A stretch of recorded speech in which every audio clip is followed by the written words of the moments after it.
Prioriser les tâches. Alors, effectivement, en ce moment, on est dans une période où il y a plein de choses à faire. Et j'en ai déjà parlé d'ailleurs la semaine dernière.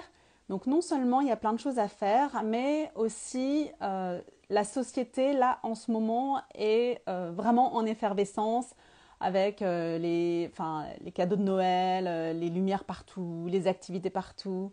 Hello à ceux qui sont là. Et puis on est aussi dans une société vraiment du faire, faire, faire. Et on voit partout des injonctions de ce qu'on va encore faire cette année, ce qu'il faut faire avant de boucler le mois de décembre pour commencer sur une nouvelle lancée. Et du coup, c'est vrai que notre cerveau emmagasine ça et qu'il a tendance à vouloir être toujours dans l'action, l'action, l'action. Ce qui est pas forcément négatif. Ce qui est plutôt embêtant, c'est que des fois, en fait, on se laisse prendre par ça et on a l'impression qu'on n'arrive plus à sortir la tête de l'eau parce qu'on a plein de choses à faire et on en rajoute sans le vouloir, alors même qu'on a déjà plein de choses prévues dans notre agenda, plein de choses à faire, ben, on en rajoute parce qu'on a l'impression qu'il faut absolument les faire.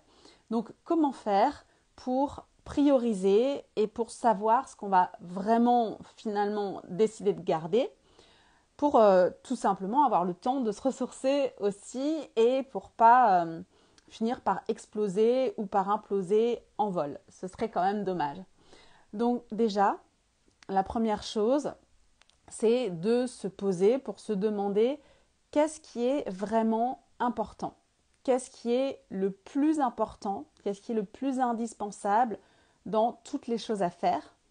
Et vraiment le voir, se poser la question comme si on est une personne extérieure, comme si on était sa meilleure amie, par exemple, ou son meilleur ami, et comme si on était en train de discuter et l'autre personne pourrait dire d'un œil plus neutre, ben, ça c'est vraiment, ça paraît vraiment urgent, alors que ça c'est peut-être le faire après.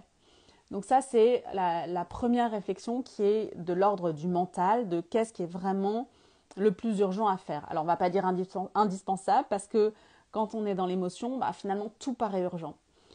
Ensuite, la deuxième chose à faire, c'est de se dire, mais qu'est-ce que j'ai envie de faire moi ? Qu'est-ce qui me fait plaisir ? Qu'est-ce qui me fait du bien ? Qu'est-ce qui me fait vibrer ? Et en fait, souvent, quand on dit ça, on a l'impression que c'est que des choses futiles, légères, pas forcément importantes. Alors qu'en fait, c'est pas vrai. Par exemple, s'occuper de ses enfants, c'est super utile. Hello à ceux qui arrivent encore. Se préparer un bon petit plat, c'est utile parce qu'on va manger, mais en même temps, ça peut, en fonction des gens, ben, ça nous fait du bien, on a envie. Aller faire sa déco de Noël, par exemple, ben voilà, est-ce que j'aime le faire ou est-ce que c'est la corvée et que je le fais vraiment parce qu'il faut. Et du coup, on en arrive au troisième point, c'est vraiment la formulation qui va aussi changer l'état d'esprit, qui va changer notre mindset. Donc quand on se dit il faut que je fasse ça, tout de suite il y a de la lourdeur, il y a de l'inertie et on a moins envie de faire la chose que quand on se dit j'ai envie de faire ça. Et même quand c'est par exemple pour le travail en fait, pourquoi est-ce qu'on va travailler? Bien sûr que c'est pas forcément agréable de se lever tous les matins, d'aller voir les collègues quand il y en a qu'on n'aime pas, qu'on trouve moins sympa, d'aller voir les élèves si, comme moi, on était prof, de faire des choses qu'on trouve fatigantes. Mais en fait, pourquoi on fait ça? On fait ça parce que on sait que à la fin du mois, on va avoir notre salaire et qu'on sera bien content de l'avoir. Et on sait qu'avec l'argent de ce salaire, on va pouvoir s'offrir des choses, offrir des choses aux personnes qu'on aime. Donc oui, en fait, c'est tout à fait ça, c'est changer l'intention. Donc qu'est-ce que je mets comme intention derrière? Et quand on sait que on a envie de faire quelque chose, alors même si ça peut paraître difficile, là il y a peut-être le cerveau qui se dit mais non, mais moi j'ai pas envie d'aller travailler. Mais si j'ai envie de faire quelque chose pour avoir ensuite mon salaire et pour pouvoir faire d'autres choses, pour pouvoir m'offrir des vacances, pour pouvoir offrir des cadeaux à mes enfants, pour pouvoir m'offrir un coaching avec Doris.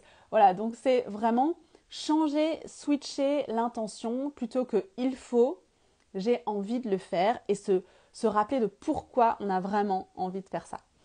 Voilà, si ça vous parle et ou si vous avez des choses qui, justement, pour lesquelles votre cerveau est en train de coincer, vous pouvez me le dire en commentaire et vous pouvez me dire aussi, est-ce que vous avez une autre formulation plutôt que j'ai envie de faire ça, qui vous semblerait peut-être encore plus, qui vous mettrait encore plus d'enthousiasme. Voilà, je vous dis à tout bientôt. Bonne semaine d'ici les prochaines 5 minutes avec Doris et je vous embrasse.